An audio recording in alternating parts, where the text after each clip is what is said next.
Good day, folks. This is Greg Judy at Green Pastures Farm.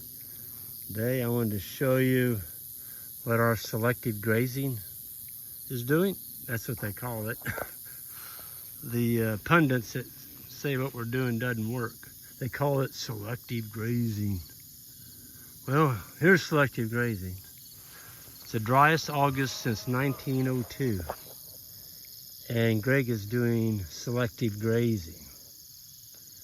Yeah, it doesn't work. It just doesn't work. Got to take it all. You got to do that total grazing. Well, I beg to differ. We haven't had any rain, and no rain in the forecast, and we just added 94 head into our herd. I mean, look at this. It's a darn salad bar out here. What you're looking at is eastern gamma grass, fescue, orchard grass, clover, tons of carbon. When I walk on this ground, folks, it feels like I've got sponges under my feet. If we'd have taken all this on our last pass, oh, I didn't say that. This is the 4th time we've grazed it. The 4th time we've grazed it this summer. That's right, four grazings. Look at this. We haven't had any rain. There's 400 head out here. They've all got calves on them. Most of them had calves on them.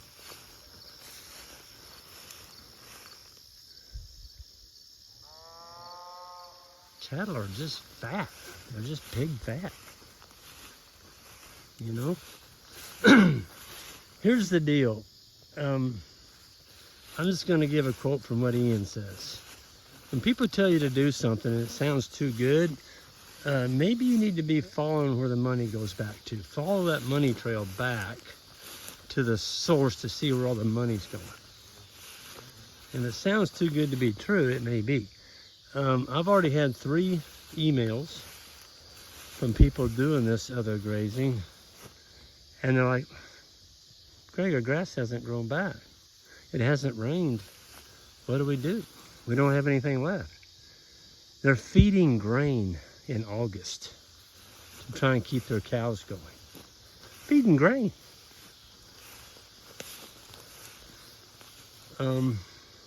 When you take it all to the dirt, folks, it doesn't follow nature. It just doesn't. Nature doesn't take it to the dirt. They take a grazing bite and they move forward, and that's what we do. This is our 4th grazing across this farm. There's over 400 head in here. And look at this. I mean, I can hardly walk through it. And we're not going to take it all. We're going to take the top third and move, or what they call selective. I get so tickled to that. And they say, oh, you got to beat it to the dirt to grow warm season grass. Wrong. This is all warm season. 90% of this is eastern gamma grass. We didn't take it to the dirt. It's growing really, really well out here. Cattle are just, well, here's what they're taking. Right there. Look at it. They're just taking the top third of the plant. Folks, the longer solar collector you leave intact, it can collect more energy. It is a solar panel. If you take this plant and take it all the way down to there, there's nothing left to gather the energy. Plants are done. Our animal performance is through the roof. These cows are fat. You want fat cows going into the winter. It's August 28th. We don't have much time. You don't get them fat by the end of September, you're out of luck. You're out of luck. And that's because it's gotten too cold. The animals are not getting enough energy to put fat on for the winter. And now you're looking at a long winter. When you got a thin cow at the end of September, all you've got is trouble. That's because she's going to get thinner. She ain't going to magically get fat in December, January, February. You ain't got time. You got to get them fat right now. You've got about 45 days to get them fat if they're not fat. These cows are fat. Fat cows mean easy winter. Folks, we don't even wean the calves off the cows in the fall. These are all spring calves. I mean, they are just chunks. They're gonna stay on those cows until March 1st. We make the cow winter the calf on the fat of her back. Why do you take your calves off in the fall? What are you gonna do with them? You gonna put them out there on your stockpile? You can do that, but they're not gonna do very well. They need a little bit of energy.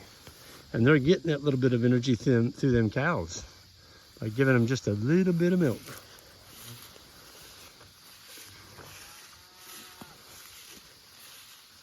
I've never seen our cows look this good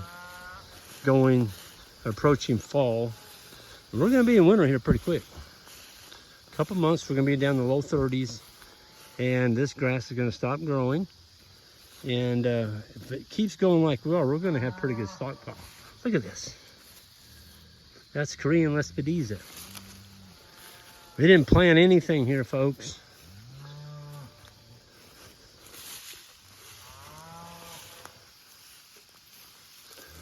The best thing to plant on your land is 4 feet.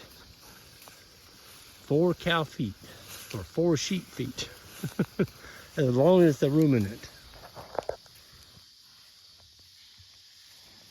Look at that heifer. She a beaut. So she's been exposed to a bolt, and she'll be calving. There's another one. Just beautiful heifers. They're going to be calving next April, May. Cows keep moving toward the creek over there. They're probably almost full, and they're going to go get them a drink.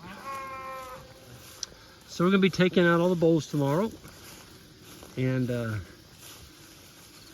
doing that sorting. And yeah, I love the demeanor of these cattle. They're just, these are all South Pole. They're very, very docile. Even the 94 we just bought, like, they don't pay attention to me. They just blended right into our herd. They're the same size as our herd. There's 1 or 2 in here that are a little bit bigger. And if they don't perform, they're gonna get a new home address. But as long as they can perform and raise their calf, we're probably gonna keep them for a bit. We like 1,000 to 1,100 pound cow. We'll take a 900 pounder too. Boy, there's a beautiful heifer right there. Look at that one. Whew. She's so pretty, she almost hurts your eyes to look at her. Folks, we're moving our animals fairly fast. We're just taking the top third. We're not making them take it to the ground. The fly pressure out here is minimal. There's hardly any flies on these cattle. I mean, there's a few. The horse flies. If you see an animal reach their head back and swat at it, it's a dang horse fly. And we always get horse flies in August, September. I wish we could get away, not have horse flies, but it just seems like it's part of the deal. Oh, there's a nice calf. Look at that calf. I think she weaned 50% of her body weight. Pretty dang close.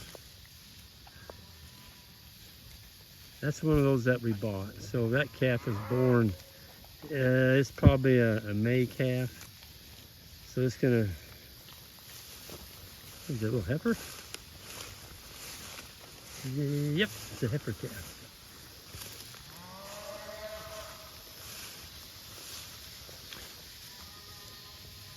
Just a beautiful time of the evening to be with your cows. The moon's coming up right up there. See the moon? The cows are all filled up. The cows are pretty much all bred. There's a few cows, or a few heifers. I've been noticing a few of those getting bred here lately, but we're taking the bulls out in the morning. Pretty much everything's bred and good to go. Cows are fat, the calves are fat. Just a good time to be a cow-calf pair here on Judy Farms But folks, just be careful. You know, when you take it to the dirt and it doesn't rain, you got to feed grain to keep your animals going. One of the cardinal rules of holistic management is you never feed through a drought. If you feed your animals through a drought, you may end up with more money in the animal in feed that you bought than what the animal is worth. You're better off to sell off some animals. And right now, because prices are pretty high, it doesn't hurt you too bad to sell off some animals. I would do that before I'd feed grain. I mean, we've never fed grain. I don't know why people do that, but I guess when you graze your farm to the dirt and you don't get a rain and it gets hot and dry and the grass doesn't grow back, what do you do? What do you do? Well, you gotta go buy feed. And it's a sad thing. It really is. I mean, it's going to bankrupt a lot of people, unfortunately. And it's just because they did the wrong thing. So I'm just trying to, I don't know. I know I'm going to get a lot of hate on this, and that's fine. Somebody's got to stand up and tell the truth. And the truth is, don't take it all, folks. You just don't. I don't care what the naysayers say, or the supposedly professionals. They're selling you a line of bull malarkey. I mean, here's proof right here. You look at these animals, every stinking one of them. They're fat as pigs, every one of them. There's no health issues with any of them. And it's all being done with grass and no grain and no hay. And look at the grass we've got out here. You want to call this selective grazing? Go ahead and call it that. I don't care. We call it adaptive multipaddock grazing. Ian likes to call it holistic grazing, mob grazing. People, you can call it whatever you want. But there's one thing you don't call this, and this is zero. Where you take total grazing. Nope, we're not going to do that. Because we want to stay in business. We've got young folks underneath teaching them, and I don't want to teach young folks how to go broke. I'm just not going to do it. Oh, look at this. Look at this stuff. Look at it. Y'all see any skinny ones in there? I want you to tell me if you see a skinny one in here. Look at this. Look at that cow. It works. Proof is in the pudding, as they say. Proof is in the pudding. I don't think you can make a prettier cow than that one right there. Beautiful udder. She's got the happy lines down the side of her there. Slick as a button. She's got the love handles on the back. She's got a big old fat calf on her. What more is there to like?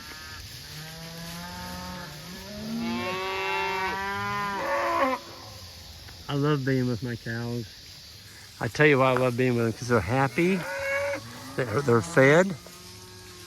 You can just tell by the calves, the cow's hair coat, they're all ready for winter, and I feel good about this, you know. As a stockman, when you have animals that are nice and healthy and fat and slick, and the calves are nice and healthy and fat and slick, that's a good feeling.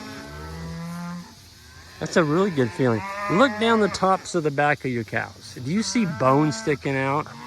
If you do, they're not getting enough to eat. There's no bones sticking out on that young heifer right there. Look at that. She's got the wrinkles in her tail head. You want the fat wrinkles in the tail head of your animals. The bulls are fat, and they're breeding cows. All my bulls are pig fat. How can a bull stay fat and breed cows? It's because you've got the right genetics and you're grazing correctly. You're not limiting your animals.